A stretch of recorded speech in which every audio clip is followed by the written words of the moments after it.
माता, भारत माता, जय जय माता, भारत माता, जय जय माता, भारत।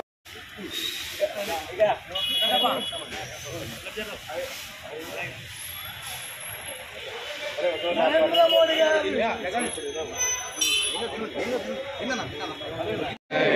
चलो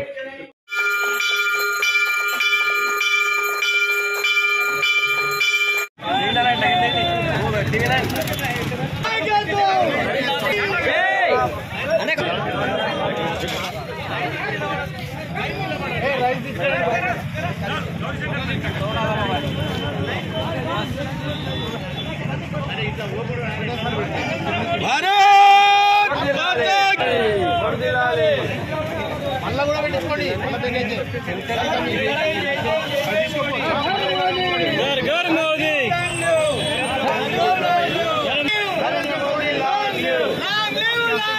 नरेंद्र मोदी भारत माता की जय। लाइन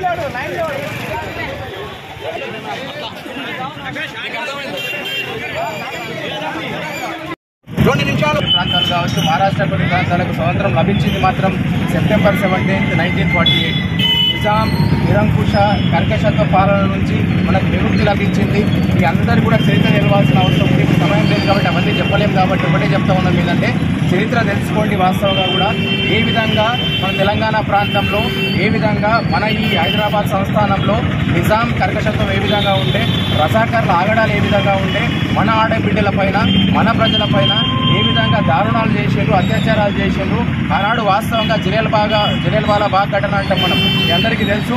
భారతదేశ స్వాతంత్ర సంగ్రామంలో జలియన్వాలా బాగ్ ఘటన ఏతుందో అట్లా మన గుండ్రాంపల్లి ఘటన ఉంటుంది. గుండ్రాంపల్లి ఘటన అంటే నల్గొండ జిల్లా గుండ్రాంపల్లి ఏతున్నదో ఆనాడు రజాకర్ల యొక్క కమాండెంట్ అయినటువంటి షేక్ మక్బూల్ ఎవరైతున్నారో షేక్ మక్బూల్ 350 మంది మన ప్రజల్ని చంపి ఒక బావిలో పడేసినటువంటి పరిస్థితి. అలాంటి చరిత్ర కలిగినటువంటి అలాంటి దారుణాలు కలిగినటువంటి నేల ఈ తెలంగాణ నేల కాబట్టి ఈ తెలంగాణ గడ్డ మీద జరిగిన అరాచకాలను చెప్పాల్సిన అవసరం ఉంది. అలాంటి అకృత్యాల నుంచి మనకు స్వాతంత్రం లభించిన రోజు సెప్టెంబర్ 17. ఆపరేషన్ పోలో అంటాం మనం. సెప్టెంబర్ 13 తారీఖు నుంచి సెప్టెంబర్ 17 వరకు 4 రోజుల పాటు ఆపరేషన్ పోలో ద్వారా సర్దార్ వల్లభాయ్ పటేల్ గారి యొక్క నేతృత్వంలో అప్పటి హోంమంత్రి వారి యొక్క నేతృత్వంలో మనకు స్వాతంత్రం లభించిన దినం ఎందుకు జరుపుకుంటున్నాం అనేది ఒక చిన్న ఉదాహరణ చెప్తాను. అప్పుడు ఉన్నటువంటి ప్రధాని నెహ్రూ గారు వీటికి అన్నిటికీ కూడా సానుకూలంగా లేకుండే. ఆయన ఒక సమయంలో విదేశీ టూర్కి వెళ్ళినప్పుడు ఇమ్మీడియట్గా మన సర్దార్ వల్లభాయ్ పటేల్ గారు 3 రోజులు అవకాశం దొరికిందని చెప్పేసి పోలీస్ చర్యను తీసుకొని ఇమ్మీడియట్గా ఆపరేషన్ పోలోని స్టార్ట్ చేసి వాళ్ళు వచ్చే లోపలనే తెలంగాణ ఈ సందర్భంగా ఇంకొక విషయాన్ని గుర్తుపెట్టుకోవాలి. అందరికి కూడా ఆగస్టు 15, 1947కు స్వతంత్రం వస్తే మనకు సెప్టెంబర్ 17 ఆ స్వతంత్రాన్ని సాధించడానికి మనకప్పుడు సర్దార్ వల్లభాయ్ పటేల్ మొత్తం సంస్థానాలను విలీనం చేస్తూ అదేవిధంగా ఇక్కడ రజాకారు రాజ్యాన్ని అంతమొందించాడు. దానికోసం సర్దార్ వల్లభాయ్ పటేల్ కూడా జోహార్లు తెలపాల్సిన అవసరం ఉంది. అదేవిధంగా ఈరోజు ఏ రంగం ఎక్కడ 2014లో పూర్తిగా విచ్ఛిన్నమైన భారతదేశం 2014లో 14వ స్థానంలో మన ఆర్థిక వ్యవస్థ 2014లో ప్రతి ఒక్క చోట కూడా అనేకమైన బాంబు దాడులు అనేక విధంగా మనల్ని సదాయిస్తున్న దుష్టశక్తులు ఆ దుష్టశక్తుల వారి నుండి ఈరోజు భారతదేశాన్ని కాపాడిన ఘనత ఏతుందో మన ప్రధానమంత్రి మోడీది. ఒక ఛాయ్ అమ్ముకునేవాడు కూడా ఒక బీసీ కూడా భారత ప్రధాని అవుతాడని చెప్పి ఈరోజు భారతీయ జనతా పార్టీ మాత్రమే నిరూపించింది.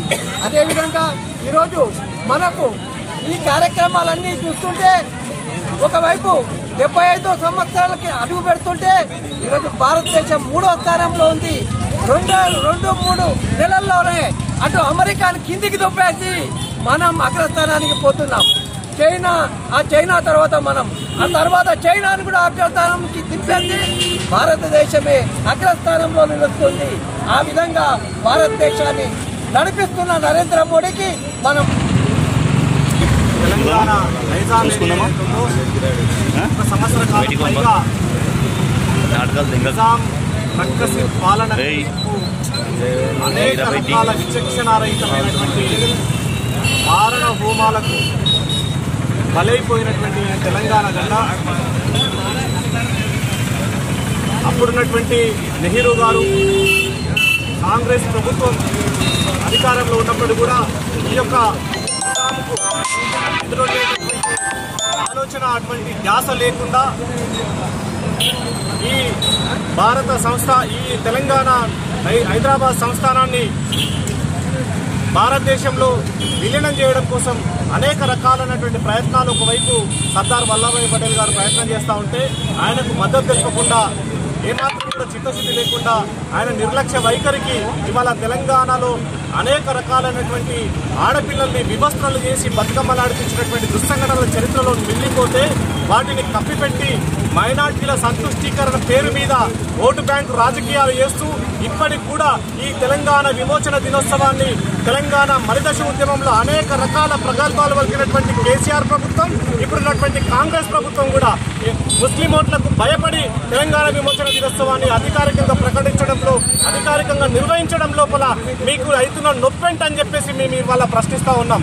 యావత్ తెలంగాణ ప్రజలందరూ కూడా ఇవాళ ఒక ఆత్మగౌరవ పోరాటం చేస్తూ అనేక రకాల ఉద్యమాలు చేస్తూ ఎజెండాలు పక్కన పెట్టి సాధించుకున్నటువంటి తెలంగాణలో ఈరోజు అంతకుముందు పలికినటువంటి మీ యొక్క మాటలు ఏమైనా అని చెప్పేసి మేము ప్రశ్నిస్తా ఉన్నాం.